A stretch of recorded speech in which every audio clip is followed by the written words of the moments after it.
جمال الوجود بذكر الإله وتصفو الحياة بنور هدى جمال الوجود بذكر الإله وتصفو الحياة بنور هدى.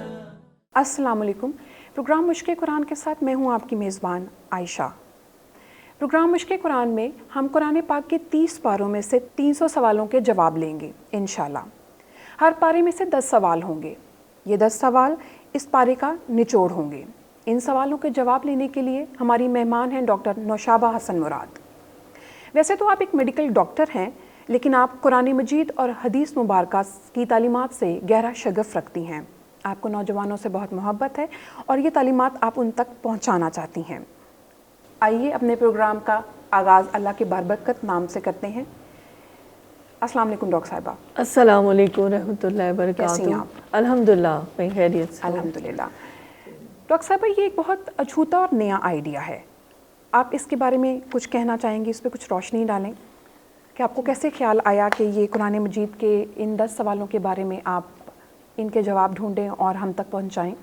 جی تھوڑی سی ذاتی سی بات ہو جاتی ہے اور میں یہی سوچی تھی کہ اس کا تذکرہ کیا جائے یا نہ کیا جائے، لیکن بہرحال یہ آج سے کوئی 6-7 سال پرانی بات ہے کہ رمضان کے دن تھے اور جو سحری کے اوقات سے پہلے کے اوقات ہوتے ہیں، یعنی تراویح کے بعد سے لے کر اور سحری تک، تو اس وقت میں جب قرآن پڑھتی تھی تو مجھے یہ خیال آیا کہ میں نے اس کے سوالات، چونکہ میں پہلے اپنی کورسز کے دوران، ڈگریز کے دوران بھی بناتی تھی خود سے نا، تو پھر مجھے یہ خیال آیا کہ اس وقت تو میں ایک پارے کے نا میرے خیال 30 سے بھی اوپر شاید بناتی تھی نا، اور ہمارے ایگزامز بھی ہو تو میں خود کویشچنز بناتی تھی، خود ہی آنسرز مارک کرتی تھی قرآن میں.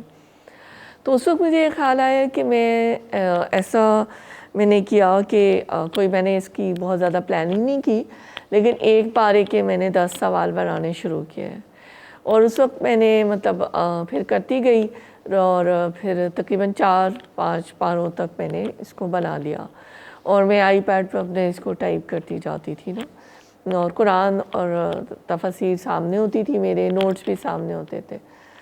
تو اللہ کا نام لے کے اس کا آغاز کیا.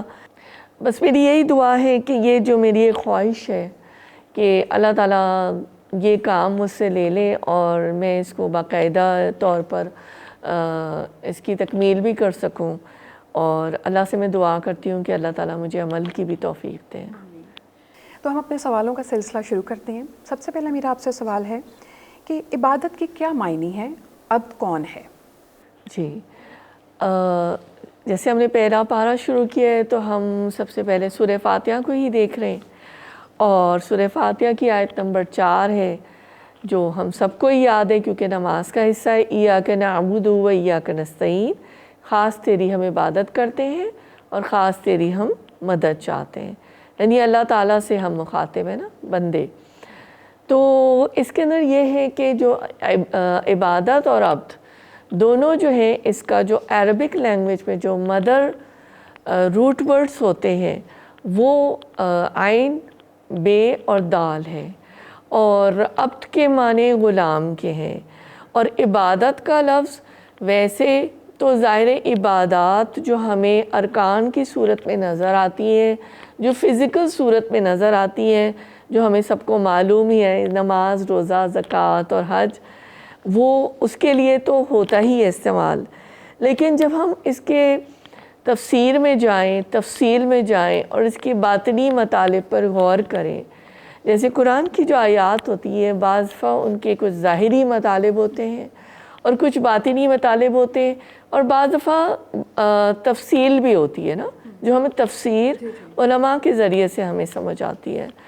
تو دراصل عبادت، اگر ہم عبد جو ہم نے روٹ ورڈ کی بات کی، اس میں اگر ہم گہرائی میں دیکھیں تو 3 معنوں میں استعمال ہوتا ہے: غلامی، پوجا و پرستش، اور اطاعت و فرما برداری. ٹھیک ہے، تو دیکھیں کتنی وضاحت ہو جاتی ہے نا ہمیں اس سے، کہ ہمیں عبادت کا جب ہم دیکھیں کہ اس کا یہ مطلب ہے کہ ہمیں صرف جو ہے فزیکل جو عبادات ہیں اس پہ نہیں تکیہ کر لینا، ہمیں اپنی پوری زندگی اطاعت اور فرما برداری میں گزار دینی ہے. یعنی اللہ اور ان کے رسول نے جو ہمیں احکامات سمجھائے ہیں، دیے ہیں، عطا کیے ہیں، اس پر عمل کرنا ہے. آپ یہ دیکھیے ایسی عام سی بات ہے اور آپ مجھ سے اتفاق بھی کریں گی کہ جب اوروں سے مانگا جاتا ہے تو وہ ناراض ہو جاتے ہیں. آپ کو اگر کوئی ضرورت ہو اور ایک دو دفعہ تو ٹھیک ہے، چاہے آپ کا اپنا کوئی وہ خونی بھی رشتہ دار ہو یا چھوٹا بڑا کام کوئی بھی آپ ان سے کہیں، بعض دفعہ اس کے لیے کوئی آپ کو مٹیریل چیز کی بھی ضرورت نہیں ہوتی، ہیلپ کی ضرورت ہوتی ہے. اور لیکن اللہ تعالیٰ جب ناراض ہوتے ہیں اس کے برخلاف کہ جب بندہ ان سے مانگتا نہیں، تو اللہ تعالیٰ تو بہت خوش ہوتے ہیں جب بندے جو ہیں ان سے مدد طلب کرتے ہیں، استعانت طلب کرتے ہیں، یا کوئی بھی خواہش جو ہے وہ اللہ کے آگے رکھی جاتی ہے. تو اگر اس آیت کا حدیث کے ذریعے میں ریفرنس دوں تو جیسے کہ ترجمہ حدیث کہی کہ دعا مغز عبادت ہے. ایک اور جگہ حدیث میں نظر آتا ہے ہمیں کہ رسول پاک صلی اللہ علیہ وسلم نے فرمایا کہ جو دعا ہے، یعنی میں اس کو اگر مزید الیبوریٹ کروں کہ دعا خود ہی عبادت ہے، چاہے ہم کسی بھی زبان میں کریں، چاہے انگلش میں کریں، چاہے فرینچ میں کریں، چاہے عربک میں کریں، چاہے تامل میں کریں، بنگلہ دیشی میں کریں، کیونکہ اللہ تعالیٰ تو ساری لینگویجز سمجھتے ہیں نا. اللہ نے تو اپنے بندوں کو بنایا ہے، تو وہ خود بخود عبادت. اگر ہم بعض دفعہ صرف اپنی زبان پہ اللہ سے دعا کرتے رہیں تو وہ سارا اتنی خوبصورت چیز ہے کہ وہ عبادت میں شمار ہو جاتا ہے. تو اللہ تعالیٰ ہمیں بہت ساری دعائیں بھی کرنے کی توفیق عطا کرے. تو اصل میں یہ بات ہے. اچھا، اب اس کے اندر سے ہم یہ دیکھتے ہیں ہر آیت میں سے جو آج ہم بات کریں گے انشاءاللہ، ہماری کوشش ہوگی کہ ہم جیسے کہ ہم پریزنٹیشنز دیکھتے ہیں، کانفرنسز میں جاتے ہیں، سیمینارز میں جاتے ہیں، تو آخر میں ہوتا ہے نا food for thought, take home message. تو آئے میں اور آپ مل کر اور سامعین اور ناظرین کے ساتھ مل کر ہم یہ دیکھتے ہیں کہ اس آیت میں سے ہمیں کیا ایسا پریکٹیکل پوائنٹ نظر آ رہا ہے، عملی نقطہ کیا نظر آ رہا ہے، اور اس پہ انشاءاللہ پھر ہم عمل کرنے کی بھی کوشش کریں گے. تو لہٰذا کیا مطلب ہوا کہ بندے یا اور رب کا جو تعلق ہے، جو اس کا مقصود ہے وہ کیا ہے؟ بندگی رب اس سانچے کے اندر ڈھال دینا. جب ہم کہتے ہیں ایاک نعبد و ایاک نستعین، کہ مانے کہ اے اللہ، اے میرے پروردگار، اے میرے رب، آپ مجھے اپنی فرما برداری میں لے لیجئے. تو یہ ہم یعنی اس میں طلب کرتے ہیں. ایک چیز میں آپ سے کہنا چاہوں گی جو میں اکثر کبھی اپنی کلاسز یا سرکلز اس میں بھی پوچھتی ہوں لوگوں سے کہ کائنات کی سب سے بڑی نعمت کیا ہے؟ کچھ لوگ کہتے ہیں صحت، کچھ لوگ کہتے ہیں ماں باپ، کچھ کہتے ہیں اولاد، والدین، یعنی جیسے میں نے ذکر کیا رزق، علم، تعلیم، ڈگریاں، پیسہ، حب الہی، حب رسول. یقیناً رضا الہی یہ بہت بڑی نعمتیں ہیں، لیکن اس سے پہلے جو بندہ اپنے رب سے طلب کرتا ہے وہ ہدایت ہے. اور وہ ہدایت اگر اللہ سے نصیب ہو جائے اپنے بندے کو، تو میں یہ سمجھتی ہوں جو میں نے اپنے استادوں سے اور استاذہ سے سیکھا کہ یہ کائنات کی سب سے بڑی نعمت ہے. اللہ تعالیٰ ہمیں نصیب کرے. ڈاکٹر صاحب یہ بتائیے تقویٰ کیا ہے اور اس کے کیا معنی ہیں؟ جی، تقویٰ جو ہے دراصل پہلے میں نے ابھی شروع کیا تھا، میں قرآن کی آیت بھی پڑھوں گی کہ جو کہ سورہ بقرہ کی آیت نمبر 2 ہے، جس میں اللہ تعالیٰ فرماتے ہیں کہ ذَلِكَ الْكِتَابُ لَا رَيْبَ فِيهِ هُدًى لِّلْمُتَّقِينَ. یہ کتاب ہے، نہیں کوئی شک اس میں، اور ہدایت ہے متقین کے لیے، ہدایت ہے پرہیزگاروں کے لیے. ٹھیک ہے نا؟ تو اب یہاں پہ ہم جب مادہ یہ روٹ ورڈ دیکھیں متقین کا اور تقویٰ کا، وہ یہی ہے واو، قوف اور یا. اور اس کا روٹ ورڈ کا مطلب ہے سخت احتیاط کرنا یا بچ کر رہنا. یہ تو ہو گیا اس کا جیسے کہ روٹ ورڈ ہو گیا تقویٰ کے اس کے لحاظ سے. لیکن اصطلاحی معنوں میں تقویٰ کیا ہے، یا ڈیفینیشن اگر کوئی ہم سے پوچھے اس کی بڑی بڑی لوگوں نے ڈیفینیشنز کی ہے، لیکن یہاں پر ہم دیکھ لیتے ہیں ایک کوئی اس کی تعریف کہ کیا ہو سکتی ہے کہ دل کی وہ کیفیت کہ جس میں اللہ تعالیٰ کی محبت اور خوف دونوں شامل ہو جائیں۔ حدیث پاک کی اگر ہم دیکھیں کہ کیسے ایکسپلین کرتی ہے اس آیت کو، تو رسول پاک صلی اللہ علیہ وآلہ وسلم نے اپنے سینے پر ہاتھ رکھ کے صحابہ کی جماعت میں فرمایا التقویٰ ہا ہونا، یعنی تقویٰ یہاں پر ہے۔ حضور کریم صلی اللہ علیہ وسلم نے اپنے سینے کی طرف اشارہ کر کے 3 دفعہ فرمایا تقویٰ یہاں پر ہے، تقویٰ یہاں پر ہے، تقویٰ یہاں پر ہے۔ یعنی اب اس سے ہمیں یہ پتہ چلتا ہے نا کہ ہم اپنے دل سے بھی فتویٰ لے سکتے ہیں نا، چاہے ہم خلوت میں ہو چاہے جلوت میں ہوں، یا تو ہم اللہ کی محبت کی وجہ سے کوئی کام کر رہے ہوں گے یا کسی غلط کام سے بچ رہے ہوں، یا اللہ کی خوف سے ہم کسی برے کام سے بچ رہے ہوں گے۔ تو بس یہی اصل میں عملی نقطہ کیا نکلا اس کا، اس آپ کے سوال کے حساب سے کیا اصول نکلا کہ قرآن و سنت کی رہنمائی کے مطابق ہم برائیوں اور بھلائی میں تمیز کرنے والے ہوں۔ ڈاکٹر صاحبہ میرا تیسرا سوال آپ سے یہ ہے کہ خلافت الہی سے کیا مراد ہے اور انسان کو خلیفہ کیوں بنایا گیا؟ آیت سے شروع کرتے ہیں، سورہ بقرہ کی آیت نمبر 30 اللہ تعالیٰ فرماتے ہیں وَإِذْ قَالَ رَبُّكَ لِلْمَلَائِكَةِ إِنِّي جَاعِلٌ فِي الْأَرْضِ خَلِيفَةً، اور جب کہا تمہارے رب نے فرشتوں سے بے شک میں زمین میں ایک خلیفہ یا نائب بنانے والا ہوں۔ اور خلیفہ کیا ہوتا ہے؟ جو کسی کی ملک میں، کسی کی بادشاہی میں اس کے تفویض کردہ اختیارات، مطلب جو اس کو دیے گئے اختیارات، اس کے مطابق جو ہے وہ اپنی ذمہ داری انجام دے۔ اس میں نوٹ کرنے کی بات یہ ہے کہ خلیفہ یا نائب کبھی بھی مالک نہیں ہوتا، جیسے یہاں پر بات ہے کہ مالک اور بادشاہ اللہ تعالیٰ ہے، ملکیت اور بادشاہت اللہ تعالیٰ کی ہے، اسی طرح انسان جو ہے وہ اس مالک کا نائب ہے، خلیفہ ہے، یعنی اس کو جو وہ ذمہ داری ادا کی جائے گی وہ پوری قوت اور فکر اور اپنی پوری محنت کے ساتھ اس کو ادا کرے گا۔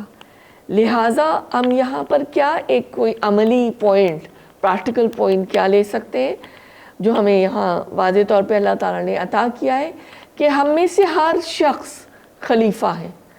ہم اپنے آپ کو بہت انڈر گریڈ کرتے ہیں، بہت انڈر ایسٹیمیٹ کرتے ہیں نا، لیکن جب ہم قرآن کو ڈوب کے پڑھتے ہیں اور جیسے ہی شروع ہوتا ہے قرآن، ہمیں ایسی باتیں سمجھ میں آتی رہتی ہیں کہ ہمیں اللہ تعالیٰ نے بہت بلند مقام دیا ہے، ہم خلیفہ ہیں زمین کے اوپر، اور اللہ کے دیے ہوئے اختیارات اس کو ادا کرنا ہماری ذمہ داری ہے۔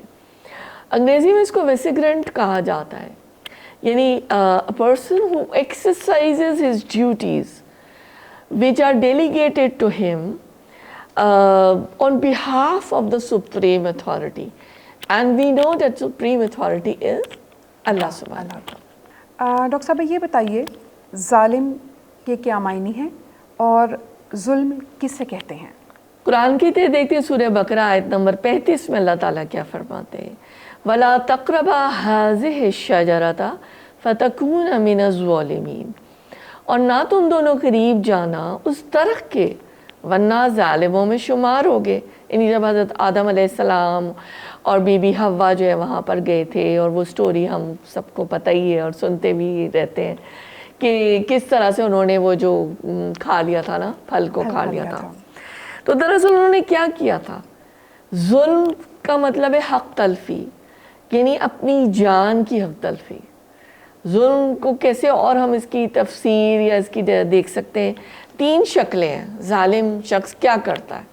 ویسے تو ظالم ہٹلر کی بھی ابھی مثال سامنے آ رہی ہوگی، یا کوئی بھی ڈکٹیٹرز جو دنیا میں گزرے ہیں ہسٹوریکلی نظر آتے ہیں، لیکن دراصل ہم اپنے آپ کو کبھی ظالم نہیں سمجھتے۔ ہم ریلائز کر لیں تو پھر ہم یہ چیزیں اپنی جان پر ظلم بھی نہ کریں نا۔ 3 چیزیں ہیں اس کے اندر نا، 3 بڑے حقوق ہیں۔ اللہ کا حق کہ اس کی فرما برداری کی جائے، اپنی ذات کا حق کہ اس کو نافرمانی سے بچا کر اللہ کی سزا سے بچایا جائے.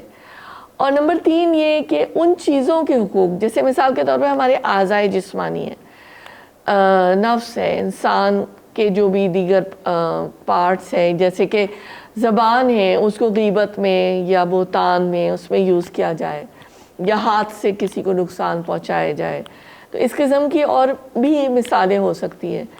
تو اس کے لیے بس یہ ہے کہ ہم عملی نقطہ ہمیں یہ سمجھ آ رہا ہے کہ ہر وہ گناہ جو انسان اپنے نفس پر کرتا ہے، اپنی جان پر کرتا ہے، دراصل وہ ظلم کرتا ہے، کیونکہ وہ اپنی ذات کو پھر اس آگ سے اور اللہ کے عذاب سے قریب کر رہا ہوتا ہے. کیونکہ جتنا گناہ کرتے ہم اپنے نفس پر ظلم کرتے اور پھر اللہ کے عذاب کے مستحق خدا نخواستہ ہوتے. تو اللہ تعالیٰ ہمیں جو ہے اس نفس کے اوپر ظلم کرنے سے بچائے. ڈاکٹر صاحبہ، میرا نیکسٹ جو کویسچن ہے وہ آپ سے یہ ہے، کیا یہودی اور عیسائی اگر نیک ہوں اور بلائی کے کام کریں تو کیا وہ جنت میں چلے جائیں گے؟ جی، بہت اچھا آپ نے سوال کیا ہے ماشاءاللہ سے. اور قرآن میں چند ایسے مقامات ہیں جو کہ مشتہبات میں سے بھی ہیں، اور قرآن میں کچھ ایسے بھی مقامات ہیں جو کہ مشکل مقامات ہیں. قرآن میں کچھ ایسے بھی مقامات ہیں، آیات کی ظاہر ہم بات کر رہے ہیں، جن کو لوگوں نے ایکسپلوئٹ کیا ہے. ٹھیک ہے نا؟ اور جیسے کہ ہمیں جب ہم قرآن کی تفسیر پڑھتے ہیں اور ہسٹری دیکھتے ہیں عرب کی، تو یہودی علماء بھی یہی کرتے تھے کہ وہ قرآن کہتا بھی ہے نا کہ وہ الفاظ کو اپنے مطلب کے معنی پہلاتے تھے، اور پھر لوگوں سے کہتے تھے کہ ہم تمہاری بخشش کروائیں گے اور ہم تمہیں جنت میں لے کے جائیں گے. تو دراصل یہ بھی ایک مجھے ایسا لگتا ہے کہ یہ وہ مقام ہے جس پہ لوگ پکا بلیو کر کے اپنے معنی اپنی پسند کے بنا کے بیٹھے ہوتے ہیں. تو آئیے مل کر اس کو سمجھتے ہیں کہ آیت سورہ بقرہ کی 62 اس میں اللہ تعالیٰ فرماتے ہیں ان الذین آمنوا والذین ہادوا والنصارى والصابئین من آمن باللہ والیوم الآخر وعمل صالحا فلہم اجرہم عند ربہم ولا خوف علیہم ولا ہم یحزنون. بے شک جو بھی نبی عربی صلی اللہ علیہ وسلم کو ماننے والے ہوں، یہودی ہوں، عیسائی ہوں یا صابی ہوں، اور روز آخر پر ایمان لائے گا اور نیک عمل کرے گا، اس کا اجر اس کے رب کے پاس ہے اور اس کے لیے کسی خوف اور رنج کا موقع نہیں ہے.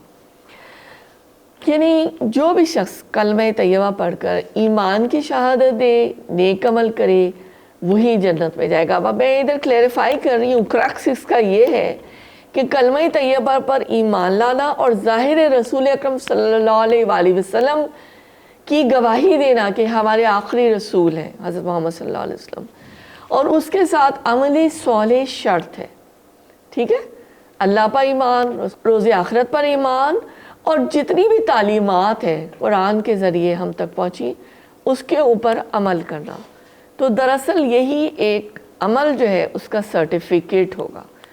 تو اگر میں اس میں let me clarify myself, the way people exploit it, it's like لوگ جو ہے نا صرف اس کے ظاہری معنی کو لے کر کہتے ہیں کہ دیگر جتنے بھی مصاحب ہیں، چاہے وہ انہوں نے کلمہ طیبہ نہیں بھی پڑھا تو وہ جنت میں جائیں گے. تو یہ آیت تھوڑے سے الفاظ کے فرق کے ساتھ 3 مقامات پر قرآن میں آئی ہے. ٹھیک ہے؟ تو یہ ہمارے بنیادی عقائد میں سے.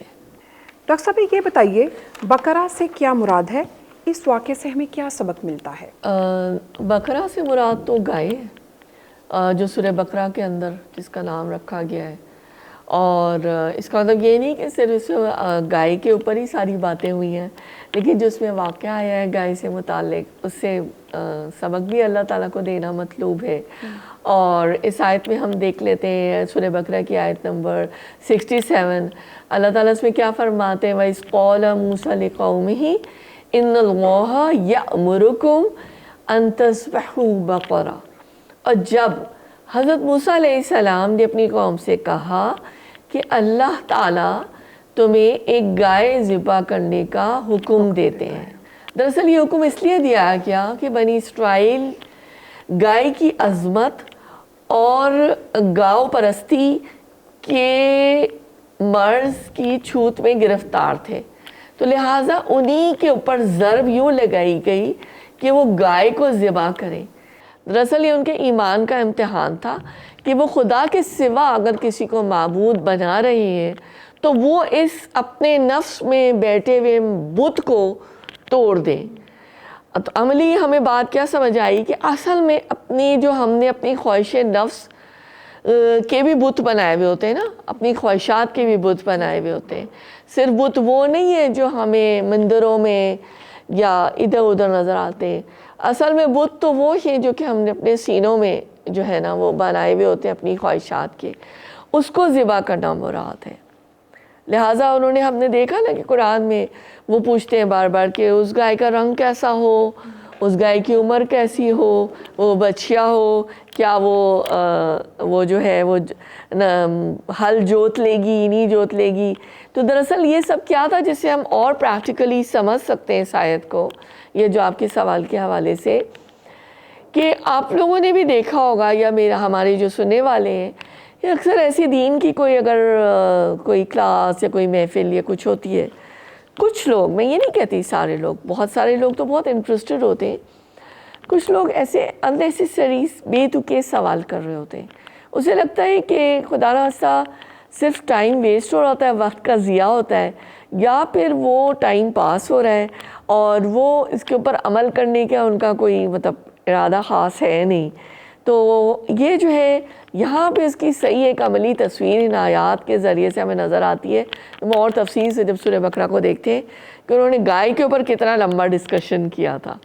اور لیکن ہمیں کیا کرنا ہے، اصل میں ہمیں اپنی خواہش کو اللہ کے تابع کرنا ہے، اللہ کی رضا کے مطابق تابع کرنا. ڈاکٹر صاحبہ، قرآن مجید کے پہلے پارے میں بہت سے واقعات ہیں، وہاں کچھ واقعات جو ہیں وہ ہاروت اور ماروت سے متعلق بھی ہیں. آپ یہ بتائیے کہ ان کو بھیج کر اللہ تعالیٰ نے کیا امتحان لیا تھا؟ میں بات کا آغاز ایسے ہی کروں گی. سورہ بقرہ کی آیت 102، اس پہ اللہ تعالیٰ فرماتے ہیں وَمَا أُنزِلَ عَلَى الْمَلَكَيْنِ بِبَابِلَ هَارُوتَ وَمَارُوتَ وَمَا يُعَلِّمَانِ مِنْ أَحَدٍ حَتَّى يَقُولَا إِنَّمَا نَحْنُ فِتْنَةٌ فَلَا تَكْفُرْ فَيَتَعَلَّمُونَ مِنْهُمَا مَا يُفَرِّقُونَ بِهِ بَيْنَ الْمَرْءِ وَزَوْجِهِ. ترجمہ اس کا یہ کہ وہ پیچھے پڑے اس چیز کے جو بابل میں دو فرشتے تھے، ہاروت اور ماروت، ان پر نازل کی گئی تھی. حالانکہ وہ فرشتے جب بھی کسی کو اس کی تعلیم دیتے تھے تو پہلے صاف طور پہ ان کو متنبع کر دیتے تھے کہ دیکھو ہم آزمائش کے لیے آئے ہیں اور تو کفر میں مبتلا نہ ہونا. لیکن پھر بھی وہ لوگ کیا کرتے تھے کہ وہ ان سے جادو سیکھتے تھے. اور ان کا بیسک ٹارگٹ کیا تھا؟ ایک جو پیک ان کا موٹیو کیا تھا کہ وہ شوہر اور بیوی میں جدائی ڈالتے تھے. تو رسول اکرم صلی اللہ علیہ وسلم کی حدیث سے بھی اب ہم اس آیت کو دیکھ لیتے ہیں کہ رسول اللہ صلی اللہ علیہ وسلم نے ارشاد فرمایا کہ جس نے کچھ بھی سحر کیا، جادو کیا، سیکھا یا سکھایا، تھوڑا یا کثیر، قلیل یا کثیر، اس کا معاملہ اللہ تعالیٰ سے ختم ہے، اینڈ ہے. میرا اگلا سوال آپ سے یہ ہے کہ قرآن مجید کی تلاوت کا حق کیسے ادا ہو سکتا ہے؟ جی، ہم سورہ بقرہ کی آیت نمبر 21 کے لحاظ سے اس کی دلیل دیکھ لیتے ہیں. اللہ تعالیٰ فرماتے ہیں الذین آتیناہم الکتاب یتلونہ حق تلاوتہ اولئک یؤمنون بہ ومن یکفر بہ فاولئک ہم الخاسرون. جن لوگوں کو ہم نے کتاب دی ہے وہ اسے اس طرح پڑھتے ہیں جیسا اسے پڑھنے کا حق ہے، وہ اس پر سچے دل سے ایمان لاتے ہیں، اور جو اس کے ساتھ کفر کا رویہ اختیار کرے وہی اصل میں نقصان اٹھانے والے ہیں. حق تلاوتی جو ایگزیکٹ جو دو لفظ ہیں، ان کے اندر بھی ایک گہرا سمندر معنی کا موجود ہے، اور اس کا ایگزیکٹ بالکل فوکس کر کے مطلب سمجھا جائے، ترجمہ کہ وہ اس طرح پڑھتے ہیں جیسا پڑھنے کا حق ہے. تو ہم دیکھتے ہیں کہ حدیث پاک میں رسول اللہ صلی اللہ علیہ وسلم نے حق کا تلاوت ہی کے معنی کیا بتائے.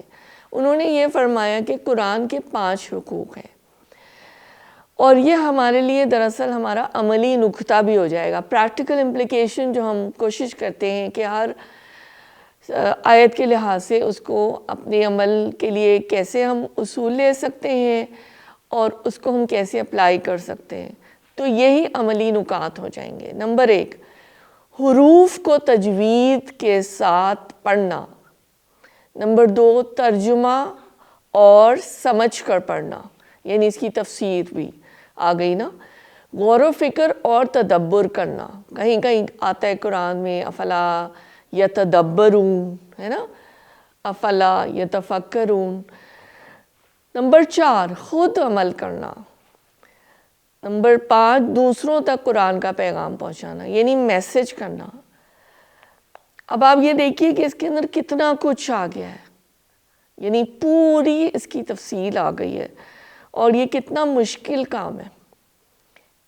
یعنی کہ صرف اس کو کبھی بھی ہم یہ نہیں کہہ سکتے کہ جو قرآن کی تلاوت ہے صرف عربی میں بھی کی جائے تو اس کا ثواب نہیں ہے. ایسی بات نہیں ہے، اس کا بھی حرف پہ ثواب ہے. رسول اللہ صلی اللہ علیہ وسلم نے ایک اور حدیث میں بتایا جس کا مفہوم ہے کہ ایک حرف پہ 10 نیکیاں ہیں. مثال کے طور پر انہوں نے سمجھایا جیسے الف لام میم، تو الف پہ 10، لام پہ 10 اور میم پہ بس 10 نیکیاں.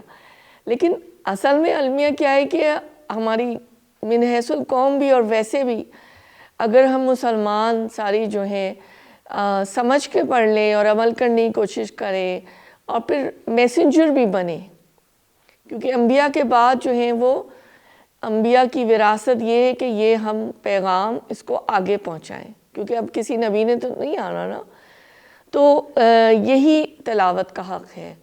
میں دعا کرتی ہوں اپنے لیے بھی اور سب کے لیے بھی کہ اللہ تعالیٰ جو ہے ہمیں سمجھ کر پڑھنے اور عمل کرنے کی توفیق عطا فرمائیں، اور ہم اس کا پیغام بھی دوسروں تک آگے پہنچانے والے ہوں، کیونکہ یہاں پہ کوئی آپشن نہیں ہے.